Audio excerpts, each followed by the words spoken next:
আমাকে বলছে যে পঙ্গু করে দেবে, আমার মতো দু একজন নূর না থাকলে তাদের কিচ্ছু হবে না, আমাকে তো বাঁচতে দিবেন, আমাকে বলছে পঙ্গু করে দেবে ইলিয়াস আলীর মতো।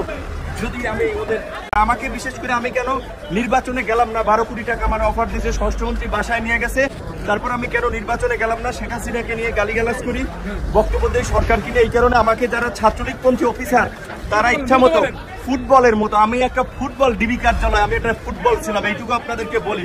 এই সরকারের পতন ছাড়া আমাদের বাঁচার এবং জাতির মুক্তির পথ নাই। সরকার পতন না হওয়া পর্যন্ত এখনো যদি আমার সমস্ত শরীর হয়েছে দাগ এখনো এই শুকায় নাই, এই এখনো শুকায় নাই। আপনারা একটু তো বলেন, অন্তত রিমান্ডে যে কারেন্টের শক দেয় এবং সিনিয়র জুনিয়র নাই, চট থাপ্পড় গরুর মতো হাত পাও বাইন্দা পিটাইতেছে, বারবার রিমান্ডে দিলে আরো টর্চার করবে। আপনারা আইনগতভাবে বলেন, রিমান্ডে নিলে যে রিমান্ডের যে নির্দেশনা, যে একজন ম্যাজিস্ট্রেট রিমান্ডে একজন ম্যাজিস্ট্রেট যে উপস্থিত থাকা অবস্থায় যে কথা বলবে সেইভাবে ব্যবস্থা করতে, টর্চার করে সবাইকে ব্যাপক মাত্রায় যেন রাজনীতি না করে। অনেকের কাছে মুসলিকা চায়, মুসলিকা যে বাইরে যেন রাজনীতি না করে।